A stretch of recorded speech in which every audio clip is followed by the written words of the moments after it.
morning. You are watching QTV This Morning. I am Ibrahim Balde. We are back again on another edition. And wherever you're watching us from, I mean, it's a wonderful morning. And I am Ibrahim Balde, joined by my amazing co-host, Really? Lolly M. Kamara. Yeah, Mr. Balde, nice introduction. Thank you. Well, how are you? I'm very much yesterday. Yeah, very much okay. Alhamdulillah. I had a peaceful day yesterday. All right. Yes. Very good. And you know, we are about to rock and roll, about to have a very interesting program here, because I mean, topics that will be discussed here on our running order. As you know, on this program, it is very important for us to discuss the African proverbs. I mean, we believe these are things that guide us. These are things that will show you moral lessons. Definitely. These are things that will teach you moral lessons. Absolutely. So we'll be doing the African proverb today, and the newspaper review. We have Mohamed S. Ba, GPU president, and of course on Community Watch we'll be talking to Mr. Babagale Jallo, TRRC, and of course on social issues. We will also do a video call, and we'll be talking to Zaidi Jallo live. He's currently in Egypt attending the COP27. Sure. You know, it's very important for us to know how, climate change affects our environments, and the discussions that are discussed there. You know, I think we should be part of it. We should know what is happening. Definitely. So I know Zaid would be able to tell us some of the discussions, although it's not over yet. But by the time the whole conference comes to an end, they will come with a positive resolution, and I think it's very important. So now, Lolly, we'll take the African proverb. What does it read? Yes, the African proverb reads, "A drowning man will clutch at a straw." That's the African proverb for you. A drowning man will clutch at a straw. At a straw. Clutch at a straw. Yeah. Yeah. So now we engage MS, Mr. our MS. newspaper review guest, to tell us what do you think of this proverb. You are welcome, MS, on this program. Yeah, okay, it's a pleasure having me again, once again. Interesting proverb. Interesting one. Yeah, yeah, I believe, obviously, if you're drowning, if you are in a deep or in a deep sea trying to drown, anything you see on your way, you would think that that is your savior. So obviously, you will tend to at least, try to grab on it. So I believe this proverb, it's just beyond looking at the drowning man, but it's looking at a humanity perspective. Like, for instance, I will take it as if someone is desperately in need of something, or in need of help, even a little help can support him or her.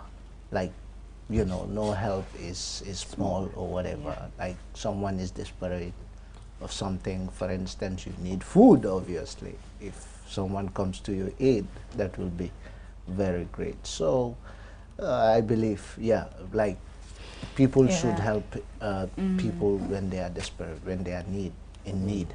Even a small help can support someone's life. Yeah, basically. Very important. Interesting. Yeah.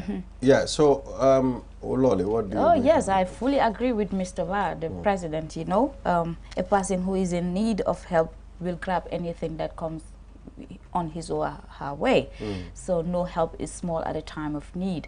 So this is it's a good proverb. It teaches us that no help is small. No matter how much it is, just give it out, the help, if you can. And if a person is in need, if you are in a position to help the individual, just help. Interesting. It's telling you in any difficult situation, any help is hopeful. Oh yes. And it's also telling people to be grateful of the little things they have. Absolutely. We don't have to take certain things for granted. No. You might not have you might not have proper shoes, but some people are walking barefoot. I mean, foot. Yeah. I mean, it's important for you to appreciate these things. Yeah. You won't know the importance of a thing until you lose You it. miss it. Yeah. Yeah, so it's telling us to be grateful. It's telling us to appreciate the little things. I mean, these little things, they matter. Go a long way. You know, you might say, okay, me, I don't prefer eating domoda, you know, but there is another person Who out does not there have. who is eating gari every day, you know. So appreciate these things. It's telling you to be a person who appreciate the little things. Yeah. That's what I think. Absolutely. Yeah, Very absolutely. important. So. Yeah. So I think that's the African proverb for you. And now we'll take a short break. After the break, then we will go straight to the newspaper review. For now, we only have the Foreign newspaper with us. So what we'll do, let's take a short break. After the break, the program continues. We'll be back.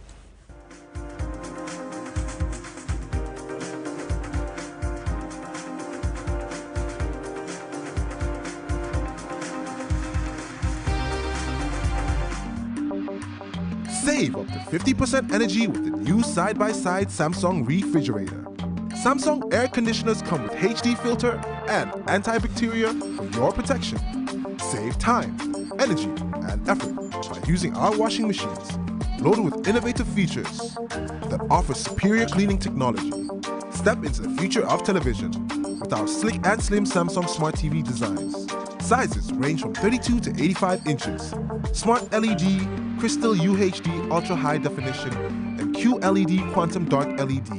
Get new ways of interacting with your TV. Unparalleled vision, right from the comfort of your living room. Our products are backed with 1-year warranty. Visit us at QCell Building at Caraba Avenue or at Boosterby Turntable. Contact us on 333-3217 or email us at info@quantumnet.gm.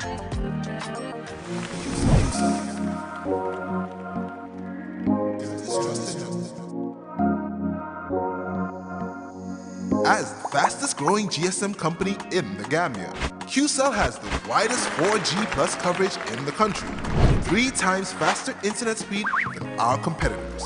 So switch now and dial *335# and enjoy what true 4G feels like. QCell, the Gambia's trusted network.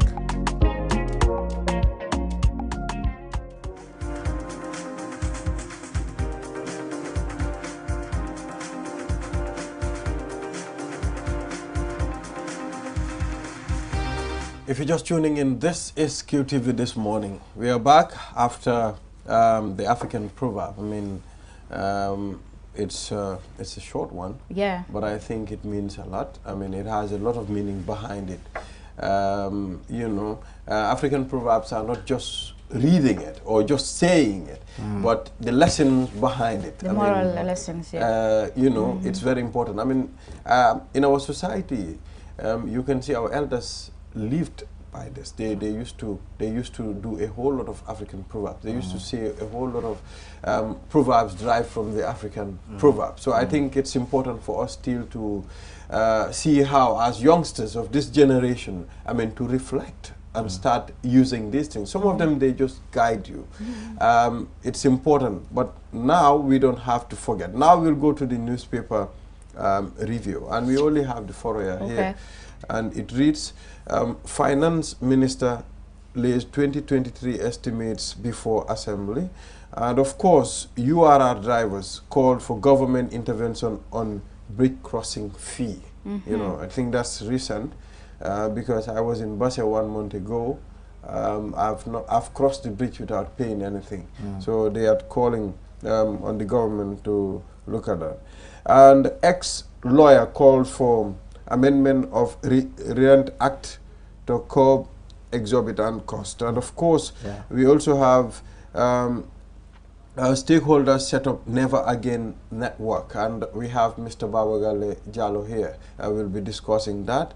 And we also have IOM Trade Ministry launch documents to effectively manage migration.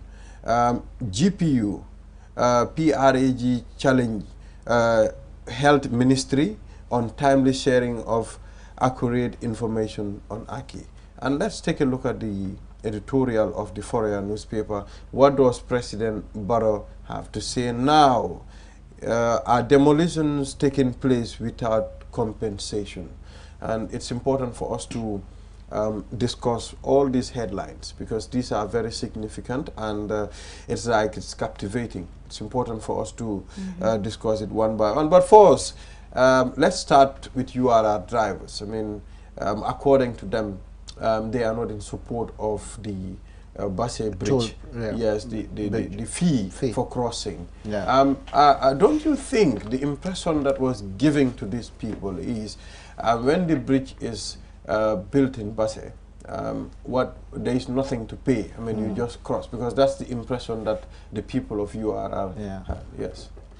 Yeah. First, I think communication is very key. I think, you know, even myself, I've never thought of like such, you know, but I think it's not also bad to generate income, to look inwards, you know, create income from what we have, those infrastructure. In other countries, they do that. Like, for instance, if you build a road, maybe with a lot of money, and then you think it can generate something like a bridge or so, but the communication aspect is very poor. Because initially, even myself, I've crossed that place for so many times. Maybe recently I'll be even going there to do one or two things. So, you know, if government want to probably, or the government has seen a prospect, you know, of generating income that can boost our economy, at least they would have communicated earlier on, or they sensitize the public as to the need of generating income from that bridge. You understand? Because probably the bridge has a lifespan of maybe 100 years or so. So how can government ensure that they sustain the bridge and maybe generate income from that? So the communication aspect, and also how they charge people, because we've seen a standoff between the transport union and government with regards to the toll bridge at the Senegambia Bridge, you know, because they believe that the charges were so exorbitant. So let government communicate, and you cannot also bring things or infrastructural development. Infrastructural development to alleviate people's suffering, and then you bring a lot of impediment on that. It's a development, and you allow people to move because initially they were paying the ferry. So now you look into the realities and the prospects, you communicate to them, even engage them, because that is how you formulate policies. You have to use the HRBA, the human rights-based approach. You talk to the people, tell them what you want, the importance as well, and then also hear from them. Tell them that this bridge, I think we have a prospect. So you communicate to people, but you cannot just come and then start to charge, you know, and then whilst people are, you know, seeing it as a blessing. So, but now they are complaining. So I think government should improve on that. Let them look into the whole issue, and then communicate with the people. Well, I think he mentioned the right thing. Communication is very significant in anything that you're doing. Absolutely. Even with you and your family, you need to communicate to understand each other. Yes, slowly. Because you're taking decisions on behalf of the people. Exactly. So you should let them know and understand why you're putting in these measures. Because you're generating something, and at the end of the day, what they pay in might be plowed back to the community as well. So I don't think there would have been a problem if the right channel have been used, because we have a bridge in Janjambure and normally we cross without paying anything. So I'm surprised that, you know, there is something like this happening at Basse.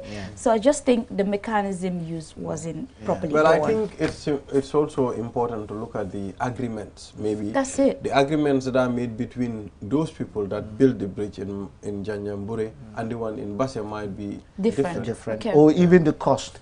But I don't even think it's bad for government to generate income from it. It's not bad. It's not. It's going to through the right. But let them also be transparent. You know, that is why government should be transparent. government should be accountable. Definitely. If you come and then now it will fire back. Now people have started complaining and they've started blaming government that this was not the promise. Definitely. But if you communicate with the people, tell them, and even seek for their opinion, tell them that these are the benefits. What do you think? And you will. Because before the breach, they were really suffering, struggling to cross. In fact, they were paying the ferry. Exactly. So now you have the breach, makes it easier for you. 30 seconds, you are off the bridge. Now you have a breach, and it's much easier. I think the right communication wasn't used. So let them just dialogue. If you look at Dakar, I went to Dakar. The APIAs, that's the autoroute. When you look at it, it's like every, I don't know, a number of kilometers, you need to pay something. They have their positions, I'm pretty sure you've seen it. Yeah, I've seen it. And every position you need to pay. You need to pay like 50 or 75. Yeah, it depends on the type of car that comes. But it's not bad. Government should definitely generate income, but the communication aspect. Government should be accountable and they should be transparent. That's the bottom line. We are seeing here on the Fourier newspaper, MS is calling on the ministry on timely sharing of accurate information on AKI. So yes, can you take us through this? Yeah, it's, the National Assembly Select Committee on Health, they are doing their findings, and they invited the GPU to come and have a position on what they know and what they think are some of the challenges with surrounding the AKI. So, I was represented, though my photo was used, I was represented by my Secretary General, Mr. Juve.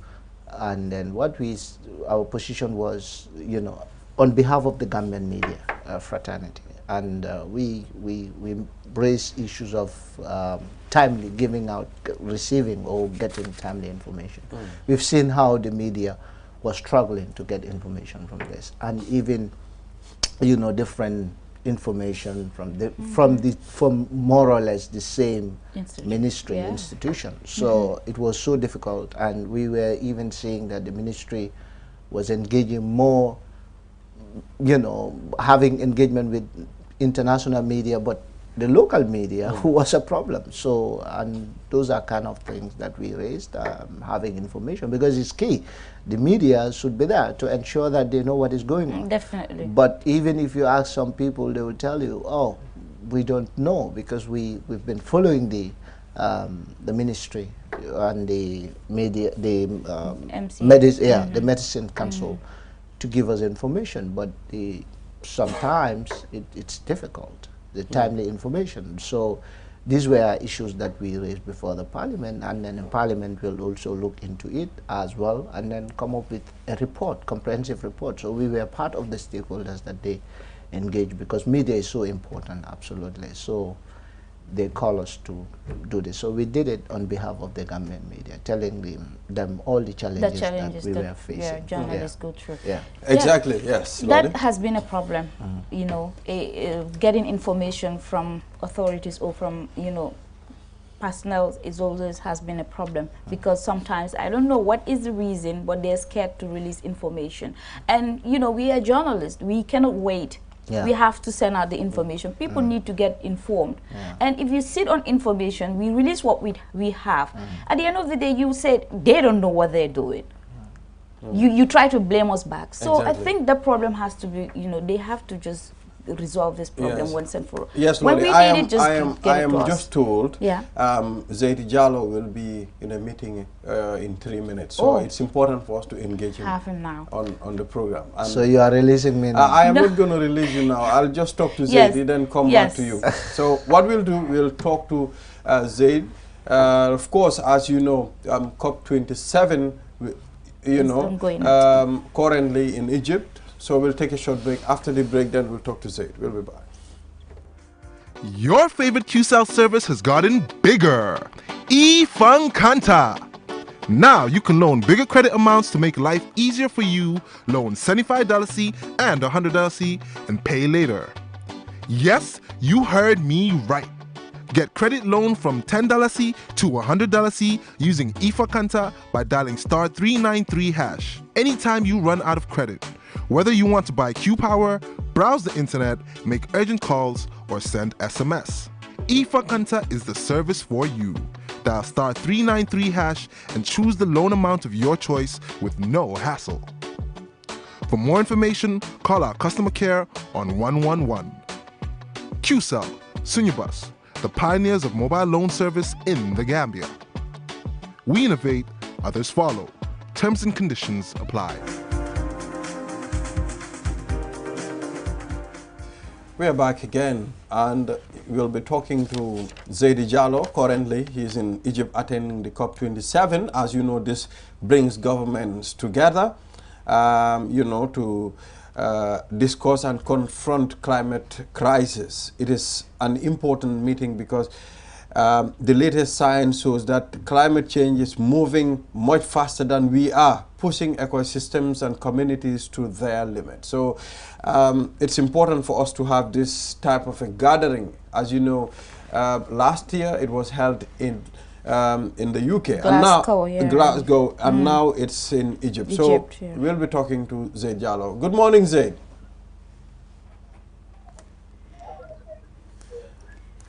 Zaid, you getting us? Good morning. Good morning, Mr. Jallow. Good to have you on this morning.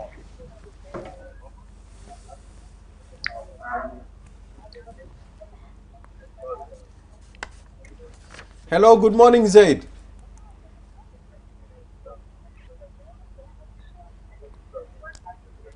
I can hear. Yes, we are hearing the background. It seems he's struggling to get. Good morning.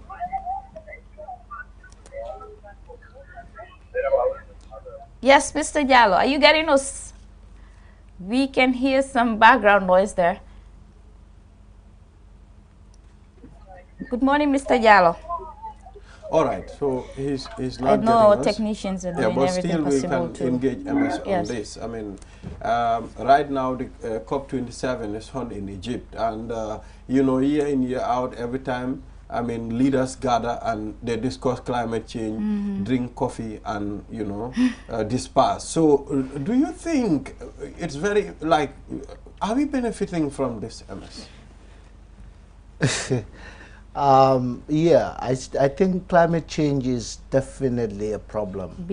We've seen the impact. We've seen, even the Gambia, we've seen flooding, we've seen the rain patterns, we've seen the weather, the change of weather. These are realities we have to accept. So, yeah, the meetings are good, but I think they've made several commitments and they've already known the problems. I think now is taking action. Definitely. Actions should be taken, not just spending millions of dollars on conferences and then leaving other people. Maybe Gambia is even better than other countries. If you look at other countries, they're going through drought, serious drought. Serious drought. They're struggling to get food. I watched one documentary in, I think, eastern part of Kenya. Those people are struggling. Yeah, Somalia. I saw a documentary South Sudan. Yeah, part of South Sudan. South Sudan. People are struggling real time, and people are dying because of climate change. People are migrating because of climate change, impact on climate change. So I believe now we have to really look into that. We know how to ensure that we mitigate climate change, ensure that we take care of our environment. But we've seen instead of taking care of our environment, we're now trying to even bring more problems. For instance, the Gambia, we've seen government giving lands, prime lands, lands that are reserved, that are gazetted. Yes. I am told Zaid is on the line again. Is there. Good morning, Zaid. Good morning. How are you doing today? I'm fine, thank you. Very good. I mean, we understand government heads are currently gathering in Egypt, where you are at the moment, to discuss you know, climate change issues. I mean, we've been discussing this year in and year out. I mean, I was in Glasgow last year, and this year it's in Egypt. What are some of the things that are being discussed there?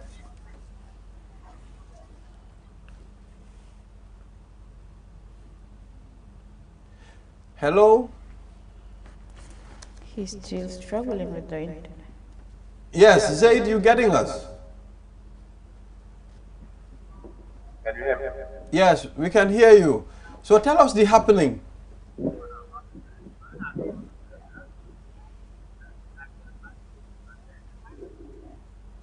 I think he's struggling to get an audio at his end. Exactly. You know, MS, you were saying something very important.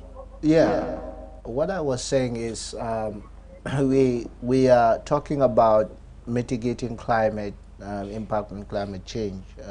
You know, we know the problems and we know the solutions. Definitely. So I believe it's just action. We have to be action oriented, especially Africa, because the emission, most of the emission is done in the West, and Africa is bearing the brunt.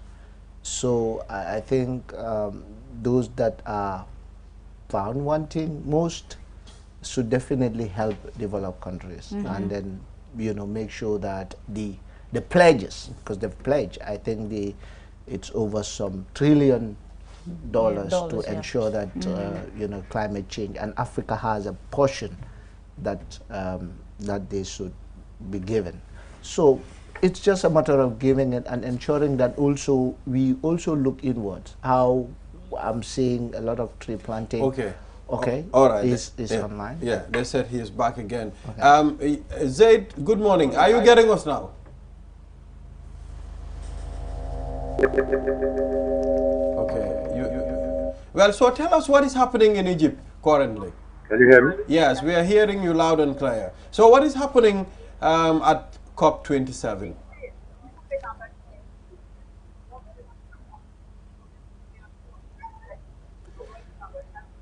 Hello, Zaid? Loli, can you? Yes, Mr. Jallo. Are you there?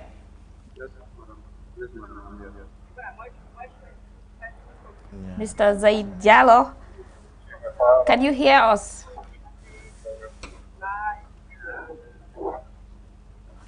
Yeah, MS, now, Yeah, I back to think you we have again. to. You know, the issues that we have, I mean, biggest nations that are contributors when it comes to climate crisis. You know, last year they refused to turn to attend the COP26 in Glasgow. Do you think they are very serious, you know, if we are to address climate change? And at the same time, if we call for a conference like that, we stay behind? And you are the biggest contributor when it comes to all this crisis. Yeah, definitely. The seriousness is lacking. I believe the seriousness is lacking. I think it's the commitment. We've seen also this fossil fuel. We've seen people coming, people who are benefiting are also trying to counter, telling people the importance. Yes, but how can we also ensure that we have sustainable means? You know, because they're saying that the impact of climate change is moving faster. And remember, many cities will be submerged, you know, in no time, you know, including our city, if nothing is taken care of. So I believe these are things, and even some of the cities have started submerging. These are projections that were done many years ago, and we've also seen signs of climate change impact. So I believe governments, you know, heads of states should be serious about this, because they have the budget, they have the money. We have to look into how can we invest in ensuring that we curb climate impact of climate change, because if not one, it will have impact on our farming, it will have It has already impacted. It has. Seriously, it is It has, having. Serious impact. So I believe they should be serious, not talking, let them take actions. They know the solutions, it's just repetition of what they've said. engagement or whatever, you know, it's good to meet, to look at where we come from, where we are, and then what needs to be done, the progress or the retrogressions or whatever, or the challenges. But I think we need more actions than talking. Than talking, exactly. Yes. Yeah. Well, thank you very much, Mohamed Esba, President of the Gambia Press Union Loli. Yes, he's our president for coming on this program. You know, we appreciate it. Anytime we invite him, he's willing to come. Yes. But only if you call him in advance. If you call him, if you call him without, you know, informing him in advance, because he has to plan himself, obviously, and he has a bunch of work to do, because being a president is not an easy task. But we really appreciate your coming. Yes, despite he all will your call business. me in the 11th hour sometimes. I will sometimes tell him that Balde, this time you will not. 11 p.m. Yeah. What? Yeah, That's late. You know, but that's the media for you. No, but he needs time to be with his family media as well. For you. Thank you, Mr. Ba. All right, It's thank a you pleasure. very much. We'll take a short break. After the break, then we'll talk to Mr. Baba Galle Jallow. As you know, Never Again been launched. I mean, stakeholders set up Never Again network. So what we'll do, we'll take a short break. After the break, then we'll discuss this. We'll be back. The biggest mobile money service in the Gambia has taken mobile banking to the next level. Now, you can link your Q Money wallet with your bank account. Yes, link your Ajib or EcoBank accounts with your Q Money wallet and get instant access to your cash anytime. No need to queue at the bank anymore. Transfer funds from your bank account to your wallet or your wallet to your bank account using Q Money Bank Link is the fastest, most secure, and convenient way to transfer funds between your wallet and bank account. For more information, call our customer care on 133. Q Money, Sunyu Kalpe. Terms and conditions apply. Save up to 50% energy with the new side-by-side Samsung refrigerator. Samsung air conditioners come with HD filter and antibacterial for your protection. Save time, energy, and effort by using our washing machines, loaded with innovative features that offer superior cleaning technology. Step into the future of television with our slick and slim Samsung Smart TV designs. Sizes range from 32 to 85 inches. Smart LED, Crystal UHD Ultra High Definition, and QLED Quantum Dark LED. Get new ways of interacting with your TV. Unparalleled vision, right from the comfort of your living room. Our products are backed with 1-year warranty. Visit us at QCell Building at Caraba Avenue or at Boost Turntable. Contact us on 333-321-7 or email us at info@quantumnet.gm.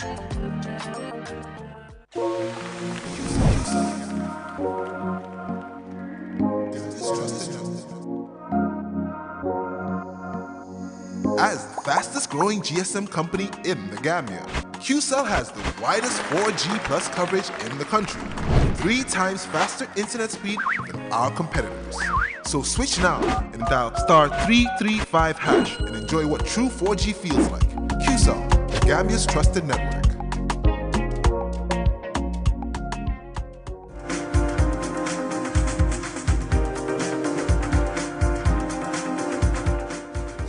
Yes, we are back, and if you're just watching, this is QTV This Morning. If you miss anything, you can go to our social media handle. And of course, Lolly, we are back, and as I mentioned before the break, I will be talking to Mr. Baba Galle Jallow. Oh, yeah. As you know, they have launched the Never Again, network. It's very important for us to discuss this because it has to do with us. It has to do with our people. It has to do with our country affairs. So, Mr. Jallow, you're welcome on this program. You're very much welcome. Thank you. It's good to have you here.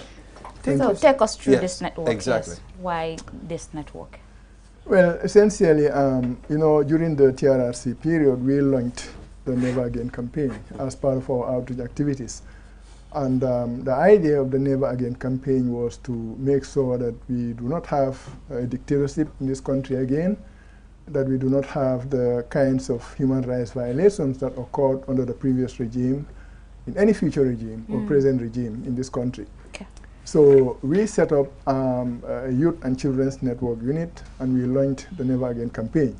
So now that the TRRC formal process is over, Some of us came together, myself and essentially the staff of the Youth and Children's Network Unit, but also staff from other units of the TRRC.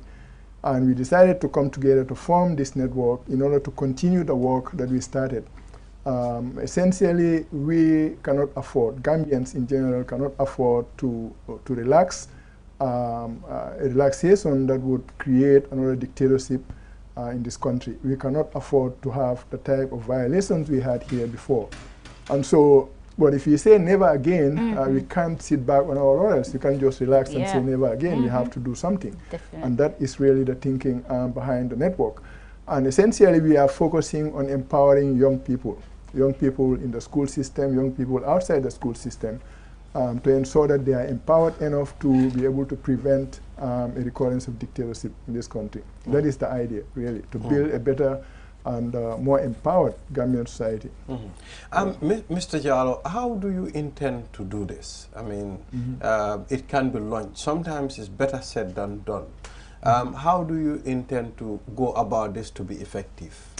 Right. Well, we are going to roll out our first project in a month or so, and that would be the Right to Know campaign. So essentially, the Never Again Network is an educational institution. We are going to teach young people, we are going to engage young people in conversations about the history of the Gambia, but also the history of Africa, so that they understand where we are coming from. You have to know where you're coming from in order to understand where you're going. And so we are going to be engaging, in a lot of outreach activities. We'll go to schools across the country and talk to students. We are also going to visit communities and engage students and engage people in those communities. Essentially, the work had started during the TRRC process. Outreach activities by the Youth and Children's Network Unit, by the Victim Support Unit, by the Women's Affairs Unit. So that is the work that we are going to continue doing, just through outreach activities and through conversations. Essentially, it's an educational enterprise, really, an educational initiative. Yes, Lord. Yeah. Yes, that is very important. So how do you intend to work with the government as well? Well, we are open to working with the government and with other stakeholders.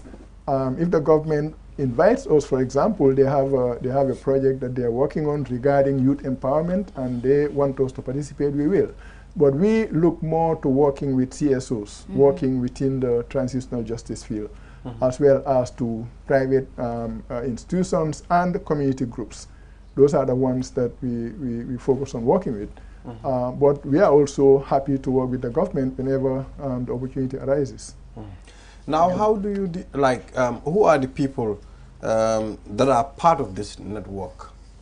They are former staff of the TRRC, with one exception. There is one lady who was not part of the TRRC, that's my wife, and she's part of the Never Again Network. But all of the other people, including the Deputy National Coordinator, Lawyer Abdullah Fati, who was part of the TRRC, helping us to write the report.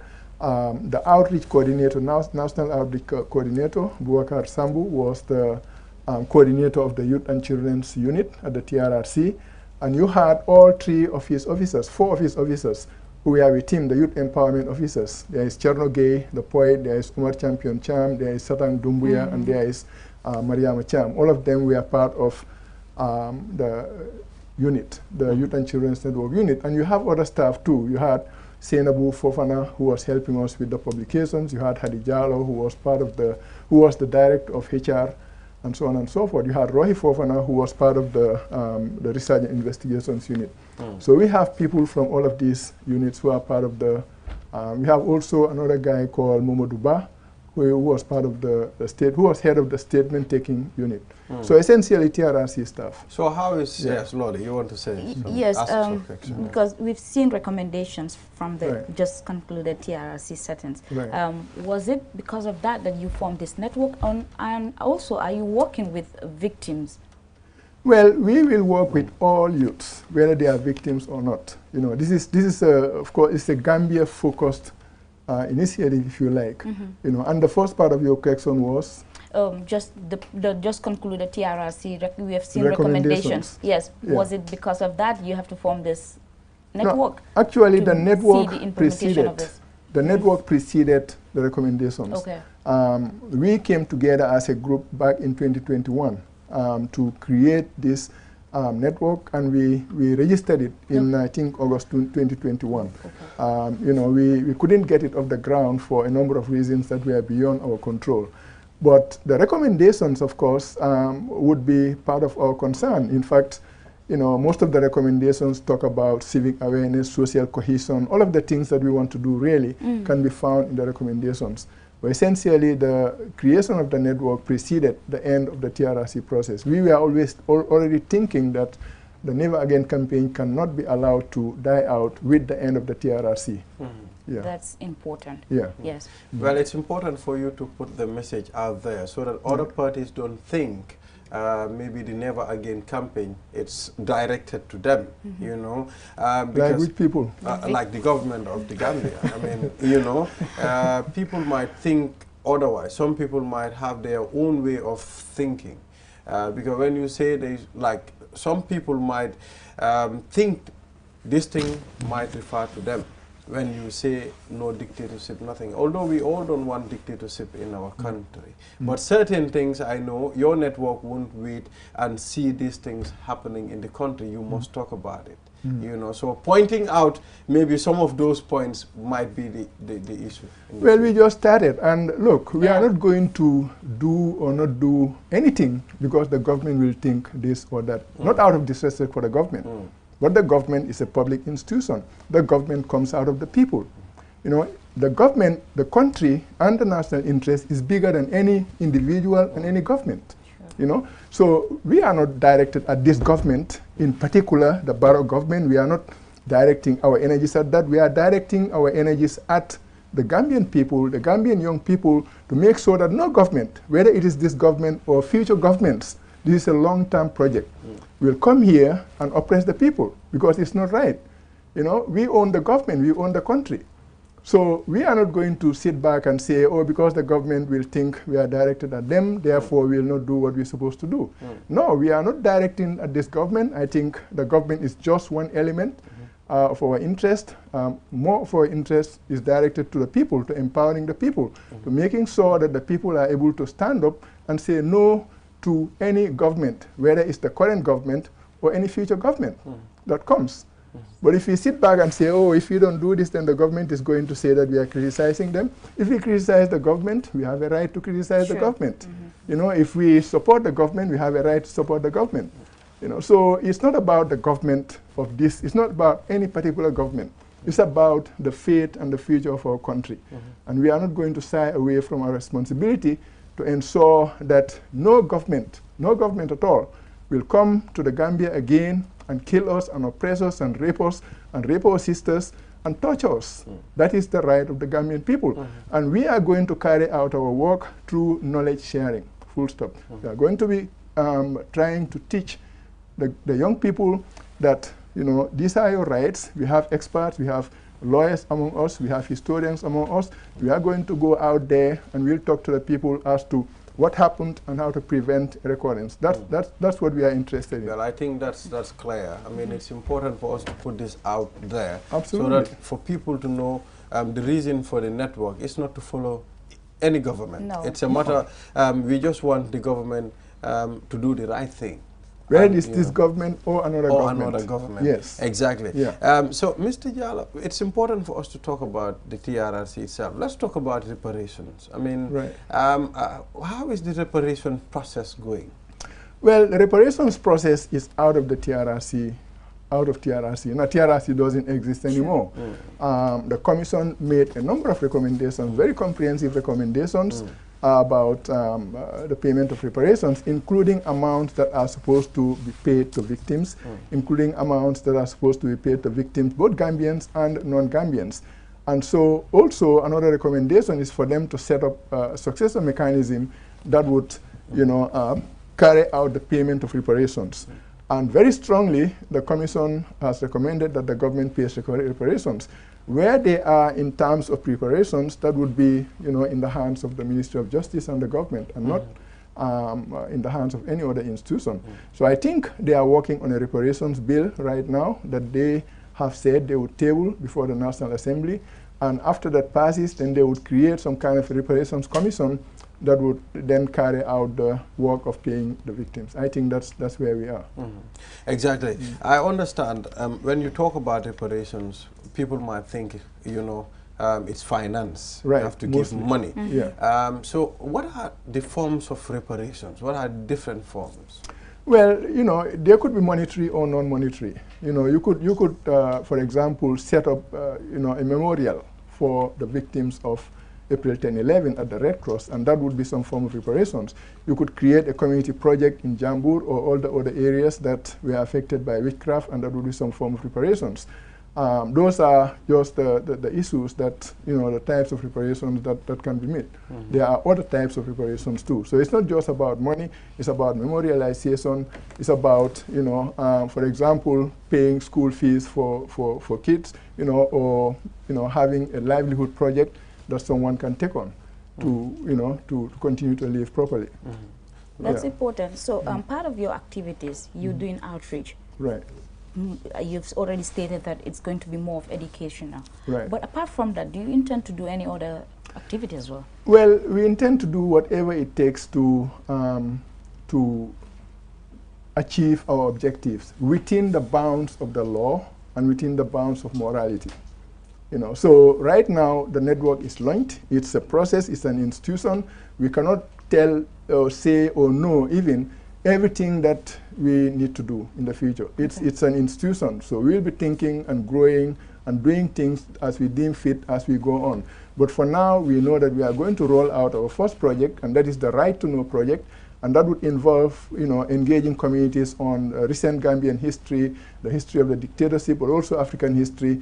And then we'll have another segment on Know Your Constitution or your rights, and then we'll engage legal people to help educate the people on the Constitution. Because one of the biggest problems that we have in Africa and in the Gambia is that, you know, the majority of the people have no idea what the Constitution is, or what their rights are, or what their responsibilities are. There would be components that would tell the Gambian people that these are the 3 branches of government, this is their role, and this is the, you know, nation, this is the state, you know, and so on and so forth. So for now, those are the activities that we have on the books. But as we go on, we will also be thinking of other initiatives that we can carry out within the bounds of the law and within the bounds of morality. Because, yeah. Yes.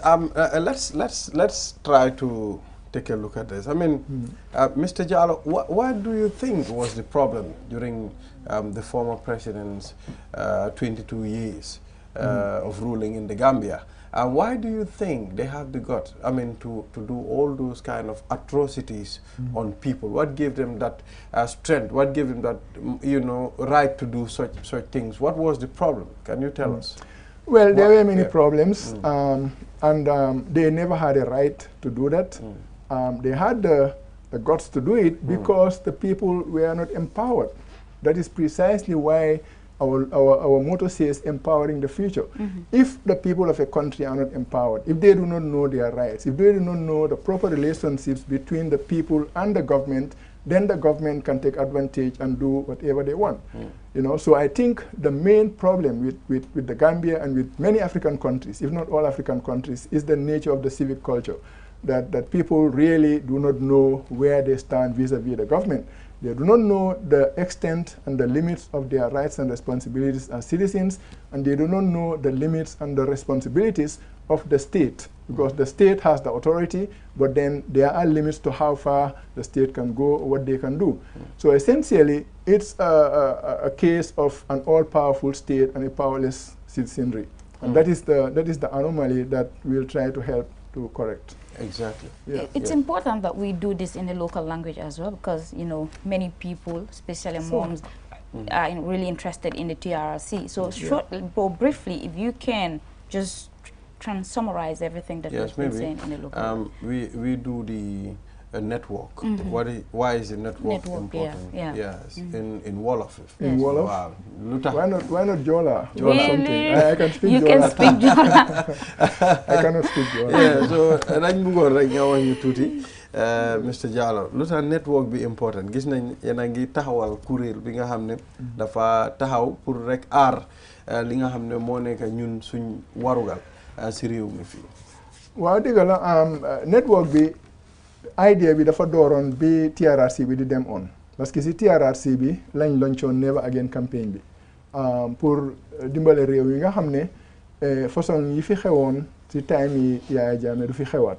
so man ak suma yenn liggéeykat o suma liggéeyandoo du suma liggéeykat suma naataango yi si TRRC bi ñu ñëw together create Never Again network bi loolu nekkoon na ñu ngi ko registré woon August 2021 waaye am ay gàllankoor yoo xam ne daal tax na ba mënuñoo def dara ba léegi lañ door di mun a def dara waaw li tax ñu create network bi rek mooy pour dimbale ñun ñëpp ba nga xam ne li fi xewoon du fi xewaat la benn nguur du nguur bi du nguur yi ñëw si kanam dina fi ñëwaat di jàppa nit ñi di leen tëj si lu nekkut yoon di jàppa nit ñi di leen toroxal si lu nekkut yoon di jàppa nit ñi di leen rey si lu nekkut yoon ak def yi feeñ si TRRC bi yëpp daal yi nga xam ne baaxut bëgguñ mu amaat fi so looloo tax ñu create network bi léegi network bi dafa mel ni open school rek la daal maanaam jàngale xam-xam si tasaare xam-xam rek si la ñoo defee suñ liggéey bi yëpp duñ dem fenn di saaga kenn in fact ñu ngi amee ay guidelines ay principles yoo xam ne dafa tere pour ñu def loolu li ñoo def rek mooy dinañ dem si school yi dinañ dem si community si waxtaan ak nit ñi ñu sooti wante xalaat daal si li nga xam ne moo fi xew ak naka la ñoo def ba loolu du fi xewaat parce que mënut a xewaat suñ toogee rek ñun ñëpp toog ne Never Again loolu du mun a am Never Again foog ñu jóg def dara loolu tax mbootaay bi jóg exactly foog ñu jóg def dara waaw loolu am na solo soo ne Never Again bu mu fi musa amati so yan jéego ngeen war a jël pour gis ne lii du fi amati well jéego yi nga xam ne moom la ñoo jël mooy pour génn dem si school yi nañ dem si school yi as many schools as possible nañ dem si dëkk yi waxtaan ak nit ñi loolu daal moom mooy suñ liggéey dem toog waxtaan lan moo fi xew lu tax mu xew naka la ñoo def ba lii du fi xewaat soo yëpp waxtaan la rek jàngale la daal Never Again network bi mun nga koo xalaatee ne daara la wala school boo xam ne dañ ko sos pour sooti wante xel ak nit ñi pour make sure ne li fi amoon du fi amaat. Yeah. Exactly. So finally, Mr. Jallow, let's talk about the TRRC report. Are you hopeful the government will implement most of these recommendations? Well, I'm hopeful. I have to take them at their word. I have no doubt at this point to say that they will not. All indications so far show that they are doing something, that they are serious to some extent about what they are, what they said they will do. They accepted 263 of the 265 recommendations, and there is movement towards implementation, and I hope that movement continues. Yeah. All right, so thank you. Your network be monitoring? Well, we'll be watching. Yes, we are citizens. We have a stake in the process. We are not going to be shouting up and down unless it's necessary, but we hope that the momentum that has started towards the implementation of the recommendations will continue. And so in that sense, then yes, like everyone else, we will be monitoring the process. All right. Okay. Thank you very much, Mr. Jallow, for coming on this platform. You're welcome. It was good to share this platform with you. You're welcome. Well, viewers, we apologize. We were supposed to talk to Zaid Jallow in Egypt, who is attending the COP27. It's unfortunate. Currently, he is on another meeting. Well, I think this is all we have for you in this edition. Until tomorrow, yes, Lolly? Oh, yes. It's a bye from us. All right. Bye-bye. Have a wonderful day. Bye. Q Money is back again with its easy-to-use, secure, and convenient